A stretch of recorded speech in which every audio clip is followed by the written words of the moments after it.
அதனால நான் உங்களை கேட்கிறேன் சார், நீங்க வந்து ஒரு நடுநிலையாரா இருக்கனால உங்களை கேட்கிறேன், உண்மையிலே திரு விஜய் அவர்களுடைய அலை எந்த அளவுக்கு அடிக்குதுங்கிறத நீங்க பதிவு பண்ணணும்னு நினைக்கிறேன். உண்மையா அந்த மாற்று வந்து விஜய் அப்படின்றது நிறைய பேர் நம்புறோம். அப்படி நம்பும் போது இது ரெண்டுக்கும் மாற்றா ஒரு பெரிய சக்தியா உருவாகிறதுக்கான வாய்ப்பு இருக்கு அப்படின்னு நம்புறோம். நான் பார்த்தது நிறைய இடங்கள்ல இது பத்தியான கருத்து கணிப்பை எஸ்பெஷலி எங்களோட ஓட்டர்நெட் சார்பாகவும் டெக்னிக்கலாகவும் நிறைய அதை எடுத்திருக்கோம். அதுல வந்தது வந்து ஒரு ஆச்சரியமான தகவலா தான் இருக்கு. ஒரு பெரிய மேஜிக் நடக்கிறதுக்கு வாய்ப்பு இருக்கு அப்படின்னு பாக்குறோம். அது உண்மையிலே ரிசல்ட்ல தான் தெரியும் நமக்கு. ஆனா அந்த மேஜிக் எப்படி நடக்குது அப்படின்னா, பல கூட்டங்கள் தொடர்ந்து இந்த மாதிரி எலெக்ஷன் தேதி அறிவிச்சதுக்கு அப்புறமா பல கூட்டங்கள்ல பல கருத்து கணிப்புகள்ல டெக்னிக்கல் வாயிலாகவும் ஓட்டு அந்த போல் சிஸ்டம் வாயிலாகவும் சோசியல் மீடியா வாயிலாகவும் எடுக்கப்பட்ட பல விஷயங்கள்ல தெரியக்கூடிய ஒரு விஷயம் ஒரு மேஜிக்கா இருக்கு. என்ன காரணம்னா, மெஜாரிட்டியா வந்து விஜய்க்கு ஆதரவா ஒரு குரூப் இருக்காங்க. எக்ஸாம்பிள் எடுத்துக்கிட்டீங்கன்னா, நாங்க வந்து என்னுடைய ஃபேமிலியில ஒரு 5 பேர், நானு, தம்பி, மாமா, என்னுடைய மாப்பிள்ள, சித்தப்பா அப்படின்னு ஒரு ஃபேமிலியில ஒரு 30 பேர். அந்த 30 பேர்ல நாங்க ஒரு 5 பேர் வந்து யாருக்கு ஓட்டுன்னு சொல்லலாம். 30 பேர்ல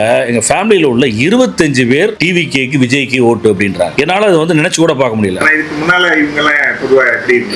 இவங்கெல்லாம் வந்து ஒரு பெரிய ஒரு கட்சி சார்பான எங்க ஃபேமிலியில அப்படின்னு இல்லை. எங்க அப்பா வந்து டிஎம்கே ஆதரவா இருப்பாருன்னு சில பேர் வந்து இருப்போமே தவிர, பொதுவா வந்து மக்கள் வந்து இவ்வளவு வெகுண்டிருந்து நான் ஓட்டு போட போறேன்றத வந்து ஒரு ஆர்வமா எடுத்துக்கிட்ட ஒரு இது இல்ல. அந்த மாதிரியான ஒரு அலை, இந்த அலை அடிக்கிறது அப்படிதான் நான் பாக்குறேன். அப்படி யதார்த்தமா நேற்று நாங்க எங்களோட ஒரு சின்ன எங்களோட ஃபோரம் டிஸ்கஷன்ல உட்கார்ந்திருக்கும் போது ஒரு நண்பர் சொல்றாரு, அவங்க எம்ப்ளாயில வந்து 28 பேர் எம்ப்ளாயி. அந்த 28 பேர்ல 22 பேர் டிவிகேக்கு ஓட்டு போடுறேன், நீங்களும் போடுங்க சார் என்னைய கேக்குறாங்க சார் அப்படின்னு ஒரு நண்பர் சொல்றாரு. அந்த அளவுக்கு ஒரு ஒரு சின்ன கிரவுட் எடுத்துட்டோம். அந்த கிரவுட்ல 70-80% ஆஃப் பீப்புள் வந்து டிவிகே விஜய்க்கு ஓட்டு அப்படின்னு சொல்றாங்க. இது வந்து இது வரைக்கும் நம்ம பார்க்காத, கேள்விப்படாத ஒரு விஷயமா இருக்கு. அதுதான் நான் வந்து ஒரு பெரிய ஒரு மேஜிக் அப்படின்னு நான் பாக்குறேன். இது இருக்கட்டும் ஒரு பக்கம். நிறைய நண்பர்கள் வெளிநாட்டுல, என்ஆர்ஐ வெளிநாட்டுல வாழக்கூடிய நண்பர்கள், இங்க போய் இங்க வேலை பார்க்கக்கூடிய நிறைய பேர் இருக்காங்க இல்லையா, அவங்கள நிறைய பேர் வந்து எனக்கு மெசேஜ் அனுப்புறாங்க. நான் வந்து எலெக்ஷனுக்கு வர்றேன், ஓட்டு போட வர்றேன், பார்க்க வர்றேன், வீட்டுல எல்லாம் ஓட்டு போடுறாங்க, கூட இங்க எலெக்ஷன் டைம்ல நான் இருக்கணும்னு நினைக்கிறேன், இங்க வந்து பண்ணணும்னு நினைக்கிறேன் எல்லாம் நிறைய ஃபீட்பேக். எதுக்காக அப்படின்னா, விஜய்க்கு ஓட்டு போட வரோம், டிவிகேக்கு ஓட்டு போட போறோம் அப்படின்னு. இது ஒரு பக்கம் இருந்தா கூட, கிராமங்கள்ல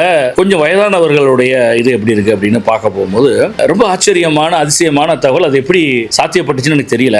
ஒரு 60, 70, 80 வயசு அந்த ரேஞ்சில் உள்ளவங்க நிறைய பேர், நான் வந்து இதுக்கு முன்னால எம்ஜிஆருக்கு ரெட்டையில ஓட்டு போட்டேன், அதுக்கு அப்புறம் நான் விஜய்க்கு தான் ஓட்டு போட போறேன் அப்படின்றாங்க. இது எப்படி நடந்துச்சு இல்லை, முன்னாடி சொன்னதாவது சாத்தியம். நிறைய சோசியல் மீடியா, நிறைய சினிமாக்களை பார்த்திருக்காங்க, அதோட ஒரு கவர்ச்சி இருக்கலாம். ஆனா இந்த விஷயம் மிக பிரமிப்பாகவும் இருக்கு. நான் வந்து ரெட்டலைக்கு எம்ஜிஆர் இருக்கும் போது ஓட்டு போட்டேன், எம்ஜிஆர் இல்லாததுக்கு அப்புறம் நான் ஓட்டே போடல, அடுத்த ஓட்டே நான் இப்பதான் போட போறேன், அது நான் விஜய்க்கு போட போறேன்னு சொல்றாங்க. சோ இந்த மாதிரி தகவல்கள் வந்து எனக்கு என்னமோ விஜய் அலை அடிக்கிறது அப்படின்றத உண்மையாக்குற மாதிரி இருக்குன்னு பாக்குறேன்.